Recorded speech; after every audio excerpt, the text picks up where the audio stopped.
Welcome back to the Fighters Corner podcast for another episode. In today's episode, we brought in Stitch Duran. Stitch Duran, the legend Stitch Duran. Okay, so John, when we created this, essentially it was because of our arguments on the phone in regards to mixed martial arts and boxing, right? Is that how this started? I'd probably say that's one of the seeds that fell in the soil that created this Fighters Corner podcast. So what John would do is he would call me up, float a topic, I'd yell at him, and then he'd say, yeah, okay, I got to go back to work, and hang up, and then we would continue our argument throughout the entire day. Yeah. So some of the things that we would talk about, there were premonitions of what would happen in the future. Yeah. So this podcast essentially is not a beginner podcast. This is for people that are into sport. And John, are you a journalist? No, not even in the slightest sense. Okay. Wow, that makes two of us. So, we're not going to try to pretend to be journalists, but we are going to absolutely commit to being insiders in regards to combat sports. Sure. Yep. And that's what this podcast signifies. Yeah. So essentially, we went through like a walk through memory lane with Stitch Duran. We talked about what he's working on right now, as well as, his feelings about certain aspects of combat sports. Yeah, definitely. And it was a good interview. The guy's a really cool, laid-back guy. Seems like he's an open book. So, and if you listen to this podcast, we just had BKB, Eric Olson, talk about the European scene. 100% an insider. Yeah. Miguel Durante, that contributes with news with us once a week. He's the former president of Bodog Fight, Abu Dhabi. The guy's worked all over the world. Yeah. He's a black part of it. He's a black belt. He's a black belt. Neither of those two are journalists. Both are experts. Stitch Duran is sitting in people's corners for significant fights across the board, whether it's boxing or MMA. And now, bare-knuckle boxing. Yep. This guy is the only person that can say that they are heavily involved, like on a physical level of all three sports. There's only one. Is Stitch Duran. Yep. So we are creating a soundboard where everybody can kind of come that loves combat sports and get a little taste, get an insider taste, not just like a wet your palate, like, hey, Andrew Ruiz this, or, Anthony Joshua, Tyson Fury. No. These are perspectives from people that are actually in the industry and working. Yep. And this interview is significant of that. And I thought it went really, really well. Yeah, of course. And you know what? He's going to be back on again. I'm sure he will. Yes, he will. Yes. So we're just going to figure it out. Yep. So guys, subscribe, share, and enjoy the podcast. So who are you taking in this weekend's fights? I know who I got, and it's not who you think. So I'm going to take my picks over to the world's safest and most trusted online gambling site and make a few bets. That's right, it's BetDSI.com. With more than 20 years experience in the online gaming industry, BetDSI has the best sign-up and deposit promotions on the web. They also boast more deposit options than any other betting site, including fast, free, and secure payouts. Also, for our listeners, they are offering a special promotion where you can build a bigger bankroll and get 100% sports cash bonus when using our promo code Fighters Corner, all one word. That's 50% more sports cash by using our promo code Fighters Corner. Check out BetDSI for all your online gaming needs. Also, please don't forget to subscribe, hit like, share, all because you can find us on iTunes, Spotify, Radio Player, iHeartRadio, SoundCloud, TuneIn Radio, and the guy sitting next to you on the train is probably listening to us too. And if you can, show us your support by finding us on Patreon, where you can let us know how much you love us. And if you're a fan of boxing, jiu-jitsu, kumite, and even capoeira, go check out my guys at UCL MMA. These guys are the heavyweight champions of mixed martial arts shows. And if you think you're the next Johnny Lawrence, go to their website at uclmma.com, shoot them an email and tell them John sent you before asking their matchmaker that you want to defend your All-Valley Karate Championship versus one of their fighters. That's uclmma.com. I also want to thank our new Danish friends from Denmark, Malte Castro, who was kind enough to let us use his beats for this podcast. I've listened to his tracks, and this kid's pretty talented for being this young. If you like the track being played right now, go check out his music on Spotify, and you can also find Malte Castro on Instagram and Facebook. Go find this guy. It's pretty good music. Joining us, John, we have got a special guest, Stitch Duran. Welcome, Stitch. Thanks for joining us. Hey, thanks, man. So Stitch, outside of being a cut man, you have been involved in combat sports for how long? Oh, for 30 plus years. Okay, what got your involvement in combat sports? Because it's more than just boxing, which is your initial entry. Yeah, well, of course, I do all three major combat sports: boxing, MMA, and now, of course, the bare-knuckle fights. But I'm also with a new group called FFC, Final Fight Championships, that just signed a 3-year deal with Caesars Entertainment and CBS Sports to host shows at the Rio. Okay. And, is that MMA? Pardon me? Is that a mixed martial art organization? Well, it's a combat company. It's called FFC Championships. And we just did another show Thursday. We got another one June 20th. But it includes all three sports. Well, it includes kickboxing, boxing, and MMA all in one card. Is it in a ring or a cage? It's in a ring. That's interesting. It's just like the old Pride days for MMA.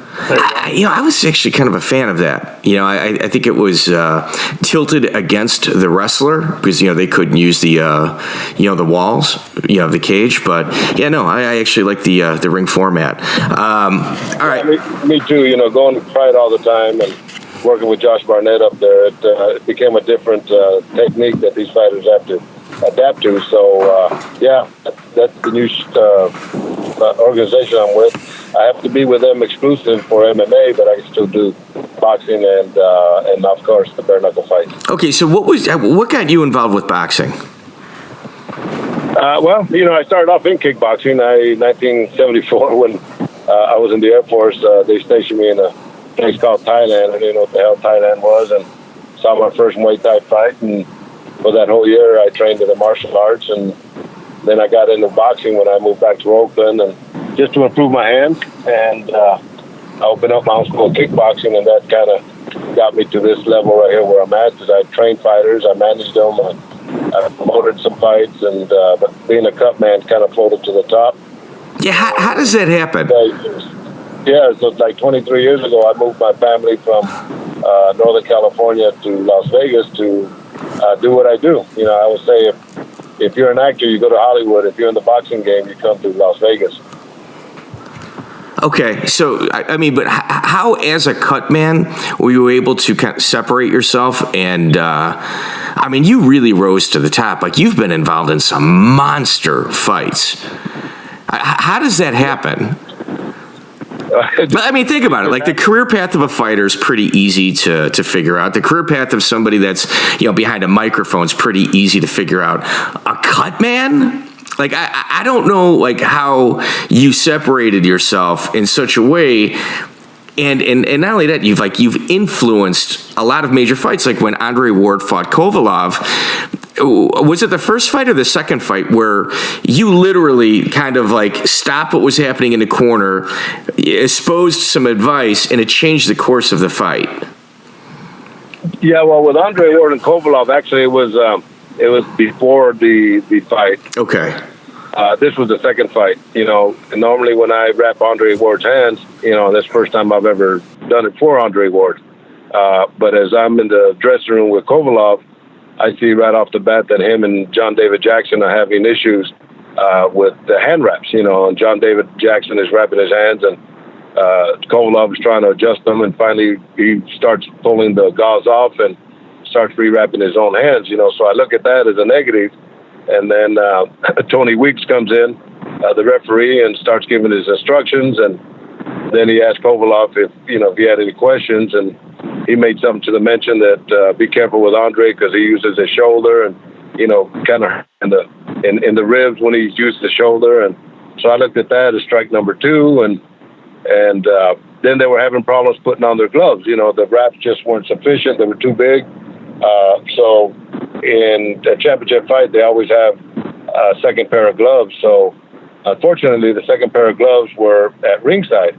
So by that time, they went and got the gloves and put them on Kovalov, which means that he didn't get a chance to prepare to warm up.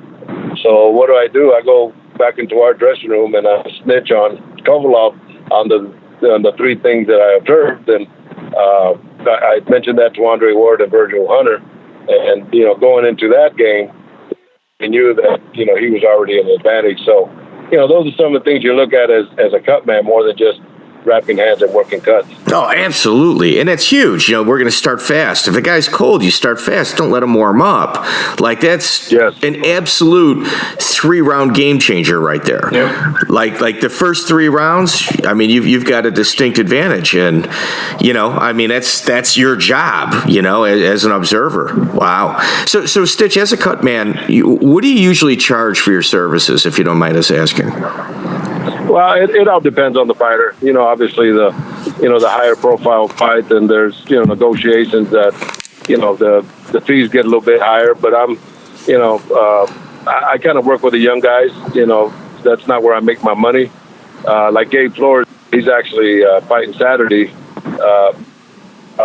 Be in New York, so I won't be able to do his fight. But I always recommend one of the cutmen that I know will do a good job and taking care of them. But the prices depend on the caliber of the fight. So I'm like an insurance policy. If you drive a Volkswagen, then your collision is not going to be all that much. But if you drive a Ferrari, then you better pay for your insurance, because you just never know what's going to happen, right? So that's the position that I'm in. I'm an insurance agent when it comes to that.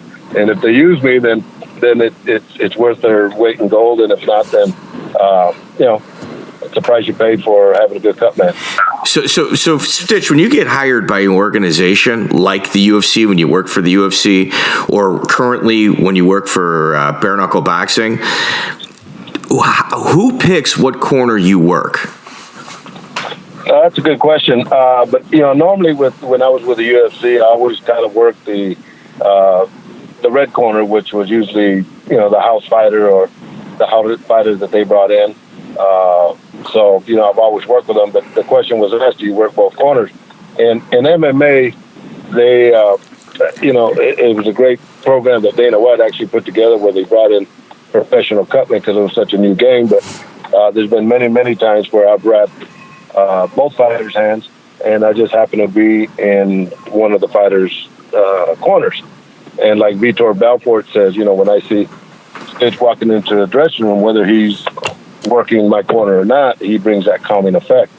And that's for sure. And doing that in boxing, then I just work squarely with the fighter that hires me. Yeah. No. I mean, as I think we can all agree here, people, fighters in particular, are creatures of habit. And when they see somebody consistently, it's like, okay, we can check that off. Now's the next step, the next thing that I gotta encounter. So how did you get involved with the bare knuckle boxing organization? Dave Feldman called me, and he offered me the first fight up in Wyoming, and of course, bare knuckle fights is an entirely different sport. And the reason that I accepted the offer were for a couple of reasons. One, to see how they ran their organization, and to see what the fighter safety was like, and I liked what they brought to the table, and I've been with them ever since. Yeah, no, it's interesting. Now, in terms of combat sports, and your line of work, if you were to rank them, MMA, boxing, bare knuckle boxing, in regards to, you sweating and because you got to work harder, which is the order that you would rank them? Oh, fights, of course. Bare knuckle fights, and what's number 2? The cut ratio for bare knuckle fights is pretty high. Of course, MMA, they get their cuts also. So, boxing, when I do one boxing with one fighter, to me, that's a piece of cake. I go out and get some popcorn and do the fights, so that's pretty simple. Now, you got Paulie Malignaggi versus Artem Lobov coming up at the end of June for the Bare Knuckle Boxing Organization. What's your predictions on that fight? I don't predict them as to who's going to win, who's going to lose. But me as a cut man, I look at it as, what are the probabilities of these fighters getting cut? And I worked the last fight with Jason Knight. I worked his corner. Yeah, must have been brutal. They both ended up getting gashed. I think Jason had like 10 cuts that had to be sewn, and then I think Artem had probably at least 6 of them that, that were pretty solid. So, and this, it's interesting because Paulie Malignaggi coming in as a boxer, is he going to be able to open up these cuts on Artem again? And is that going to make a difference in the game? But, I think Paulie Malignaggi is walking into a hornet's nest because the mental game of crossing that line from being a boxer or MMA fighter into bare-knuckle fights is a wide lane. And just the mental game of going out there and cracking each other with no gloves and no wraps and all that is a different world. I think the boxing fan in me, while looking at it and watching Artem's last fight against Jason Knight, which I saw live, I think Artem's stand-up there's a lot to be desired there in regards to a high-end boxer. I've talked to a few people that have been working out with Paulie, and they say he's in phenomenal shape right now. And you can imagine just Paulie just playing the counter game, just chewing up Artem. But I think this fight's going to be, I think it's going to be decided in a clinch. And that clinch of bare-knuckle boxing, in my opinion, is what separates it as a sport as compared to boxing. Like, it's the clinch work and the allowance of holding and hitting with one arm is not something that a traditional boxer has ever gotten used to, as well as it's not something they practice. So if you're an MMA guy and you're coming over to bare knuckle boxing, your clinch work, which is non-existent in boxing, is multiple levels ahead of your standard boxing, your standard boxer. And I think the clinch in that fight is it's what Lobov needs, and Paulie's going to have to be on his heels. But I think, from an unbiased standpoint, I've got no skin in the game. If I were to put money on it, I'd have to go with Paulie. I mean, he's a stud. Mm-hmm. With Paulie or with Artem? I got to go with Paulie. I don't think Artem's going to be able to get the clinch on a guy that's on his heels. You were 100% right until you mentioned Paulie. Because I think that's the big advantage of the dirty boxing, the clinch. And I've always said if Paulie has not learned or been taught how to break out of a clinch, that's where a lot of the damage occurs. Yeah, so, that's true too. And that is, of course. Okay, but referees usually step in at that point. Well, yeah, but after you throw 5 or 6 or 7 or 8 or 9 or 10 punches, so there's some damage there. But one thing that I do like about bare knuckle fighting, and like I say, I was always interested in the safety factors of what they do, is that they have a 30-second rule because guys are going to get cut. Yeah. A lot of the cuts aren't going to make a difference in the outcome of the fight. But, for instance, let's say Dan Margogliotti, the referee, will call timeout. Well, they'll bring them to me or the other cut man, and we have 30 seconds to work on the cut, and the doctor is standing next to me at ringside, and at that point, he's evaluating whether the fighter could continue or not. And I think that's a super rule that maybe should be implemented in MMA also. Yeah, we had talked about that in the past, and the only way a rule like that can really work is if the cut men are hired by the show. Because if you bring your own cut man in between rounds, if your fighters, needs a little extra break, I wouldn't work on the cut until the beginning of the next round, and then the referee steps in and you get an extra 30 seconds. Like, I think that they're going to have to try to figure out how to make sure that these corners don't game that system. No, that doesn't work, when the fighter's on the stool. That only works during the combative time. So, I think it's a great program, and I think, we've used it multiple times, and it's made a difference. Yeah, no, I agree. So Stitch, the top 3 fights of worst cuts that you've dealt with. I've got my opinion of it. What is yours? I've got a shitload of them, bro. Obviously, Jason Knight and Artem fall up on top only because of the multiple cuts that they had. But the bloodiest fight I ever worked was early on with Jay Haran, fought Jonathan Goulet. And they didn't even air that on TV. It was so ugly. Yeah, he took a knee to the forehead, and that big vein that we have when we laugh and all that pops out. That vein was severed. Jesus. And he bled like a pig. And, I was working on it, and I know at that time, I think it was Mark Ratner was a commissioner. He asked me what I thought, and I said, I got it. And what I normally do is I'll mix Vaseline and adrenaline as a final topical, and when I covered the cut, the blood it just went right through it like a dike that just broke. And but there was so much blood that it literally made me nauseated, and I've never been nauseated in that. So that one was number 2. There's been so many, What about Belfort versus Eastman? Yeah. So let me tell you a story on that one, right? Marvin Eastman got knocked out, obviously, by Vitor Belfort, and I think it's Joe Rogan's. One of the fans says it looked like somebody filleted a shrimp. 100%. I'm working on Marvin Eastman. I know that the cameras are on us, and I know that they're on the big screens because I hear the fans going ooh and ah and all that. And one of the things of being a good cut man is also the psychological impact that you bring. So I tell Marvin, I said, Marvin, this is the biggest fucking cut I've ever seen in my life. And he starts laughing. But in him laughing, he reacted to my comment, which meant that, mentally he was still within the game. That's awesome. Now, my number 3 of Stitch Duran fights that were god-awful is Rory McDonald versus Robbie Lawler. You were a part of that as well. Yeah, they were. Yeah, that was a good one. Robbie Lawler, in fact, I was just looking at his picture when his lip was split. It looked like somebody just got a kitchen knife and just kind of filleted him. It looked like they filleted him. Yeah, it literally. And but people don't realize that on top of his head, he also had like a 2-inch gash. And I kept him in the game, and I think the UFC had a show the following day, and I saw Robbie in the back, and his lip was, sewn up, and the skull was sewn up, and and he thanked me for being there. But also, Stefan Struve, I think when he fought Chris, I can't remember his last name, his lip was shredded. It looked like a shark just literally took a bite out of his lip, and the doctor came in, and I know Stefan still wants to continue fighting, and like I say, psychology is a big weapon that I use. I told the doctor, I said, look, man, he's okay.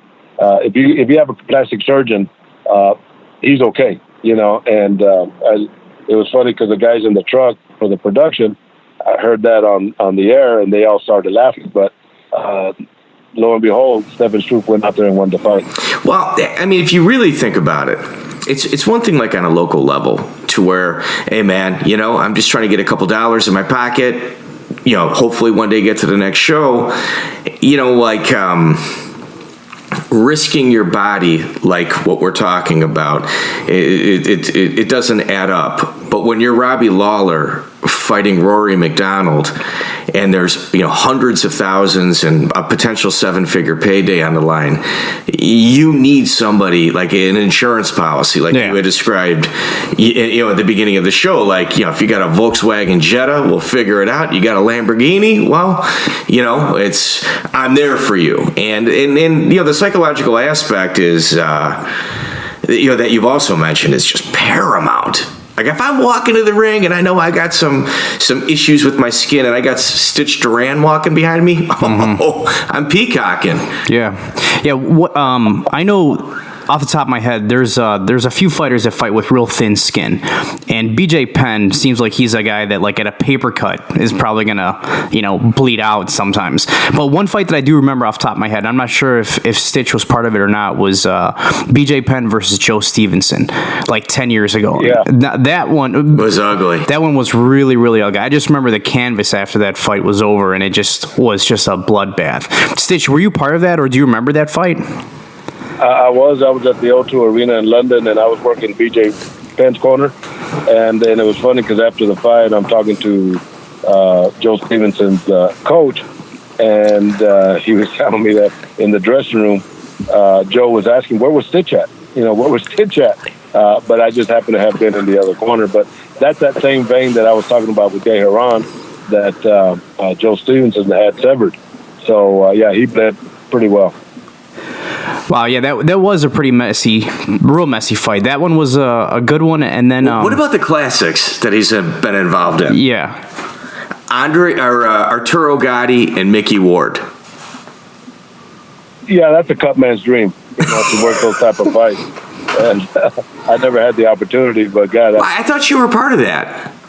No, that was Joe Souza was working with. I think he was working with Arturo Gatti. I thought you were part of the third one. Am I off on that? Yeah, that did work though. Stitch, I have been watching you since like a childhood fan. Yeah, since the beginning. Yeah, since the beginning. So it's like you see somebody consistent, and it's like they're not like a real person or kind of like a cartoon character. Like, the guy is there again. Everything is going to be good. If you had to pick a favorite fight camp to work with that you consistently see, who would it be? God, there's been so many. I got to give credit to, there's so many guys that I've worked with, being at the A level, they're all real nice people. And, it's tough, but I think the Klitschko's, both Vladimir and Vitali, really kind of took it to the top, and everything that they did was first class, and they respected everybody, and, there was no egos or anything like that, and just good people. Josh Barnett, when he left the UFC and started working for Pride, he brought me on board as his personal cut man, and he was always super nice. But now, so many of them, I can't really pick and give you, the top 5 because there's probably 20 of them. Okay, now what about there's certain fights that you weren't involved in that I was always curious as to why not. Like, for instance, like Floyd Mayweather versus Conor McGregor. Did you even have the opportunity to work either corner in that fight? Man, let me give you a scoop on that, bro. So I was with Bellator at the Garden on New Year's Eve, I think. And I walk into the dressing room, and John Kavanaugh is there working with one of his fighters. And he sees me and comes up and gives me a hug and says, "Hey, I need to talk to you about working with Conor McGregor." And of course, that picked up my ears, and I said, "Yeah, I'm definitely interested." And we spoke a little bit, and I had to go back to ringside and do some work. And later on, I came back to the back, and he says, "I just spoke to Conor, and he likes the idea. I'll have his agents or his manager team get a hold of me," and they did. They explained to me the situation, and I had told John that I had 4 fights already scheduled between during his training, and we could work something out. But his management team asked if I could cancel those shows because Conor and John both wanted me there from day one at their camp, which was at the Smart move. Performance Center. So of course, that was such a great opportunity. Yeah. I said yes, So then they said, well, your contact person is Mike Mersch, and in Las Vegas, and Mike Mersch was the attorney that worked for the UFC that basically was a big ass and disrespected all the fighters and the trainers. And yeah, he really had a bad reputation. It was weird. I wonder why Conor even picked him up. Yeah, I don't know. So anyway, my attorney, Steve Faciti, sent him a very, a solid proposal, being, such a mega fight. And the answer that came back was I was too expensive with no counter. $25 million. No, I think they got like a $35 to $40 million payday. I mean, were you trying to get $12 million out of them, Stitch? not, it wasn't even 6 figures, bro. Wow. And but the way I looked at it, that's fair. It wouldn't look good. It would, because they were at the Performance Center every day, right? And what had happened with me with the UFC, it wouldn't look good during the media coverage of Conor McGregor bringing Stitch Duran in to work his corner. But I think it would have been a valuable asset because I know Floyd. I'm in his gym all the time, and matter of fact, I'll be there today. And and I know boxing. So that was the skill level that Conor didn't have was just the elements of knowing the little tricks of the trade in boxing, which I could have helped him in. So that would have been nice, but I was too expensive, quote unquote. Stitch, we are obviously big, huge fans of the UFC and MMA, and I've been watching it ever since I was a tadpole. And I think that the UFC has probably seen many transitions in how it's evolved in the sport. And I want to say my favorite time was like the tap out era. Okay, and yes. the tap out era came to a grueling halt, screeching halt as soon as Reebok got involved. And I thought when Reebok got involved, it changed the game, because fighters who brought character to the ring, you know, they didn't have it anymore. You know, you weren't like if Chuck Liddell or Tito Ortiz were fighting in the Reebok era, they wouldn't be fighting with like their flame shorts or their blue and white trunks. You know, everyone's looking the same, and it doesn't even look pretty. I thought that you did a good job standing up. I think your voice was probably one of everybody, but they were afraid to kind of stick their neck out. Do you regret your decision for doing that? No, not at all, bro. I mean, life has been so much better, you know, in what I did. But, you know, I'll give you, and the reason I did it is because I'll kind of go back to my early childhood is, you know, a lot of people don't know, but I grew up as a farm worker. You know, till I was 18 years old, I worked in the fields every summer, and in the wintertime, obviously, I had to work some fields, but I picked peaches and cotton and apples and grapes and apricots and almonds and walnuts and shit. If you ate it, I picked it. That's what I did all my life. So I was a farm worker, and during that era, when I was young, my parents were involved in the boycotting of the grapes and course beer and the lettuce. Oh, so you're talking about like the Cesar Chavez era? Yeah, exactly. Well, okay. Exactly. With Cesar Chavez, you know, that was during that era, and I remember I was like 12, 13 years old, and Cesar Chavez and the farm workers did a walk from Delano, California to Sacramento, the state capital,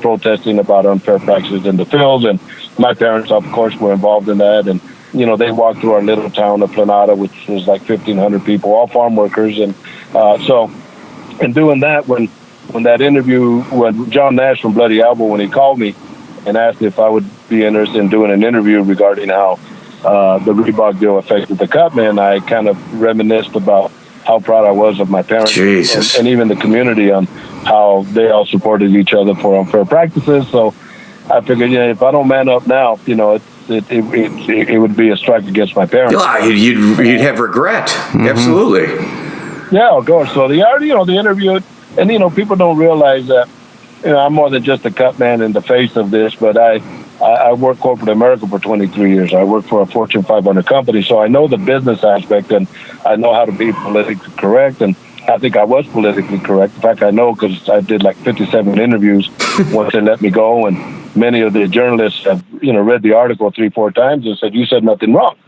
But it was during that time when I think the UFC was getting blasted, and Reebok and Dana, and maybe the fire was starting to, you know, turn off a little bit, and I just kind of threw a gallon of gas in the fire, and it exploded again. So, you know, but in doing that, I'm glad I did. You know, I remember I did the Creed movie, the first Creed movie, and I go up to the premiere in Los Angeles, and, you know, Wesley Snipes comes up to me at the party, and the first thing he says, "Hey, the UFC did you wrong," you know. That's cool. You know, yeah. And I'm still getting statements. It's been probably over 5 years, and I'm still getting statements from people all over. Everywhere I go, somebody will mention. Well, you just got another one right now. Yeah, you know? There you go. Yeah. Of course.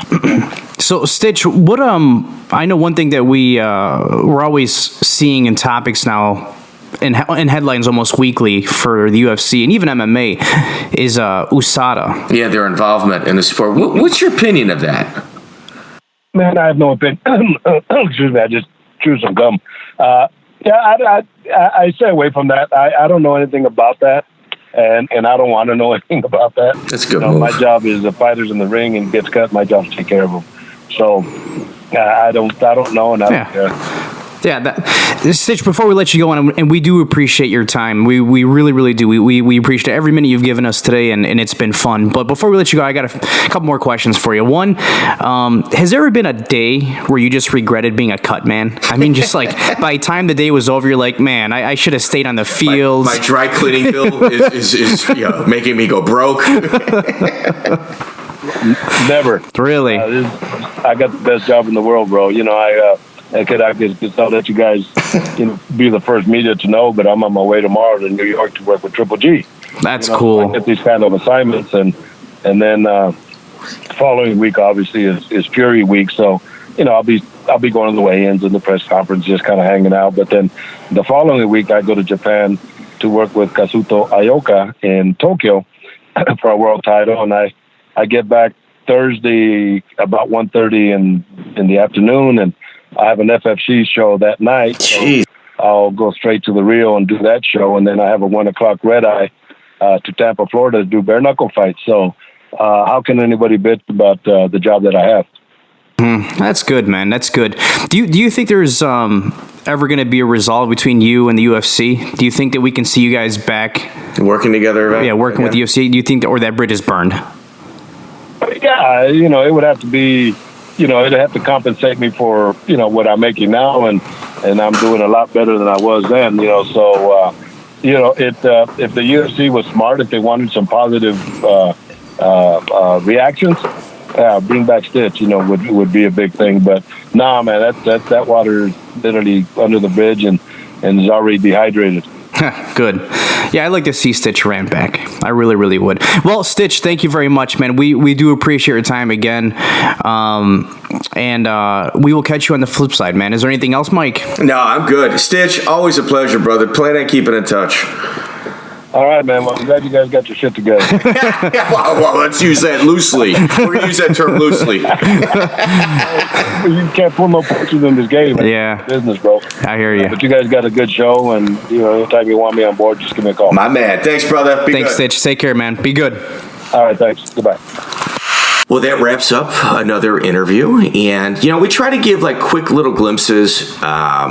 If we let people breathe and really explore, it's when they're here in person. So if you're on the phone, it's generally going to be about a 30 to 45 minute interview. And I thought it went well. Oh, yeah, absolutely. Well, there's no bullshit with him. No, he's an open book, and that was apparent in the interview. Yeah, and that's kind of the direction we plan on going. We're going to have consistently regular guests here. It'll be fun to get him back on, and I know he will be back on. The next major fight that he's involved with. Yeah, the next major fight. Hopefully it's a bloodbath, and he can pretty much. Yeah, he's getting a phone call, and hopefully he can give us some play-by-play. But yeah, so with that, John, what I would suggest someone does is they would go over to betdsi.eu or .com. That's weird how that happens.